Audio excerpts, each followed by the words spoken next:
அதிகாரம் 7. இஸ்ரவேலை நெருங்கிக் கொண்டிருக்கும் அழிவு. ஆண்டவரின் வாக்கு எனக்கு அருளப்பட்டது. மானிடா, இஸ்ரவேல் நாட்டை நோக்கி தலைவராகிய ஆண்டவர் இவ்வாறு கூறுகிறார்: இதோ முடிவு வந்துவிட்டது. நாட்டின் 4 மூலைகள் மேலும் முடிவு வந்துவிட்டது. இப்பொழுதே உனக்கு முடிவு வந்துவிட்டது. நான் என் சினத்தை உன்மீது அனுப்புவேன். உன் நடத்தைக்கு ஏற்றபடி உனக்கு தீர்ப்பிடுவேன். வெறுப்புக்குரிய உன் எல்லா செயல்களுக்கும் தக்க பதிலடி உனக்கு கொடுப்பேன். என் கண்களில் உனக்கு இரக்கம் இராது. நான் உன்னை தப்ப விடேன். உன் நடத்தைக்கும் அருவருப்புகளுக்கும் ஏற்ப உனக்கு பதிலடி கொடுப்பேன். அப்போது நானே ஆண்டவர் என்பதை நீங்கள் அறிந்து கொள்வீர்கள். தலைவராகிய ஆண்டவர் கூறுகிறார்: இதோ வருகின்றது தீங்கு மேல் தீங்கு. முடிவு வந்துவிட்டது, வந்துவிட்டது முடிவு. உனக்கெதிராக அது எழுந்துவிட்டது. இதோ அது வருகின்றது. நாட்டில் வாழ்வோனே, கேடுகாலம் உனக்கு வந்துவிட்டது. அந்த வேளை வந்தே விட்டது. அந்நாள் குழப்பத்தின் நாளே, மலைகளின் மகிழ்ச்சி நாளன்று.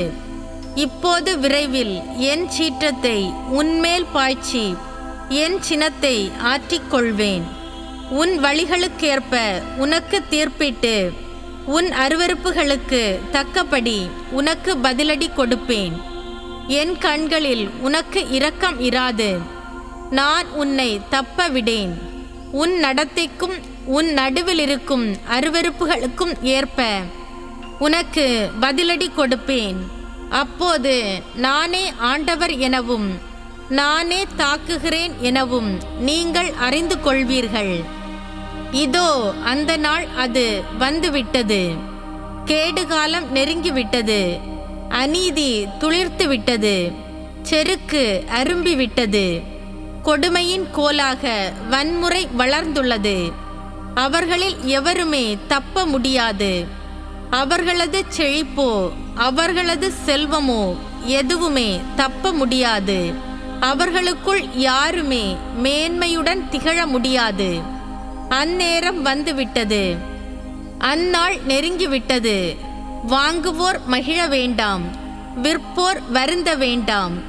ஏனெனில் அக்கூட்டம் அனைத்துமே கடுஞ்சினத்துக்கு இலக்காகிவிட்டது. அக்கூட்டம் இன்னும் உயிருடன் இருந்தால் கூட விற்போர் தம் விற்ற பொருளை மீண்டும் அடையவே முடியாது. ஏனெனில் அக்கூட்டம் அனைத்தையும் பற்றிய இக்காட்சி மாறாது. அவர்களுள் ஒவ்வொருவரும் தீயவராய் இருப்பதால் எவரும் தம் உயிரை நிலைக்கச் செய்ய முடியாது. அவர்கள் எக்காலம் ஊதி எல்லாவற்றையும் தயார் நிலையில் வைத்திருந்தாலும் போரிட செல்வோர் யாரும் இல்லை. ஏனெனில் என் கடுஞ்சினம் அக்கூட்டம் அனைத்தின் மேலும் உள்ளது. இஸ்ரவேலின் பாவங்களுக்கான தண்டனை. வெளிப்புறம் வாள் உள்ளது, உட்புறம் பஞ்சமும் கொள்ளை நோயும் உள்ளன. வயலில் இருப்போர் வாளால் மடிவர். நகரில் இருப்போரையோ பஞ்சமும் கொள்ளை நோயும் விழுங்கும். அவர்களுள் சிலர் பிழைத்து தப்பியோடினாலும் அவர்கள் ஒவ்வொருவரும் தம் குற்றங்களுக்காக பள்ளத்தாக்கு புறாக்கள் என மலைகளில் புலம்புவர். கைகள் எல்லாம் வலுவிழந்து போகும். முழங்கால்கள் எல்லாம் தண்ணீரை போல் ஆகிவிடும். அவர்கள் அனைவரும் சாக்கு உடை உடுத்திக்கொள்வர். திகில் அவர்களை மூடிக்கொள்ளும். முகங்கள் எல்லாம் வெட்கி நாணும். அவர்களின் தலைகள் எல்லாம் மொட்டையடிக்கப்படும். வெள்ளியை அவர்கள் வீதிகளில் எறிவார்கள். பொன் அவர்களுக்கு தீட்டுப்பொருள் ஆகும். ஆண்டவரது சீற்றம் பொங்கும். அந்நாளில் அவர்களின் வெள்ளியாலும் பொன்னாலும் அவர்களை விடுவிக்க இயலாது. அவர்கள் மனநிறைவு பெறுவதும் இல்லை. அவர்களின் வயிறு நிரம்புவதும் இல்லை. ஏனெனில் அவர்களது குற்றப்பழியே அவர்களுக்கு முட்டுக்கட்டை ஆகிவிட்டது. அழகிய அணிகலன்களை பகட்டுக்காக அவர்கள் பயன்படுத்தினார்கள். அருவருக்கத்தக்க சிலைகளையும் வெறுக்கத்தக்க பொருட்களையும் அவற்றால் செய்து கொண்டார்கள். எனவே அவற்றை தீட்டான பொருட்களாக அவர்களுக்கு மாறச் செய்தேன். மேலும் அந்நியர் கையில் கொள்ளை பொருட்களாகவும் உலகின் தீயோர் சூறையாடும் பொருட்களாகவும் அவற்றை கொடுப்பேன். அவர்கள் அவற்றை கரைப்படுத்துவார்கள். அவர்கள் செய்வதை கண்டுகொள்ள மாட்டேன். அவர்களும் என் அருள்மிகு இடத்தை தீட்டுப்படுத்துவார்கள். கள்வரும் அதனுள் நுழைந்து கரைப்படுத்துவர். நீ ஒரு சங்கிலியை செய்து கொள். கொலை தீர்ப்புகளால் நாடு நிறைந்துள்ளது. வன் செயல்களால் நகர் நிறைந்துள்ளது. வேற்றினத்தாரில் மிக பொல்லாதவர்களை நான் கூட்டி வருவேன்.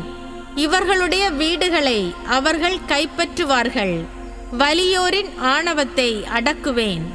அவர்களின் திருத்தலங்கள் கரைப்படுத்தப்படும். கடுந்துயர் அடையும் பொழுது அமைதியை நாடுவர், ஆனால் அது கிடைக்காது. அழிவுக்கு மேல் அழிவு வரும். வதந்திக்கு மேல் வதந்தி பரவும். இறைவாக்கினரின் காட்சியை மக்கள் நாடுவார்கள்.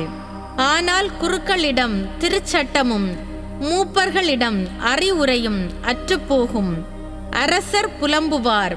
இளவரசர் அவநம்பிக்கையை அணிந்திருப்பார். நாட்டு மக்களின் கைகளோ நடுங்கிக் கொண்டிருக்கும். அவர்களின் வழிகளுக்கேற்ப நானும் அவர்களுக்கு செய்வேன். அவர்களின் தீர்ப்பு முறைகளின்படியே நானும் அவர்களுக்கு தீர்ப்பிடுவேன். அப்போது நானே ஆண்டவர் என அவர்கள் அறிந்து கொள்வார்கள்.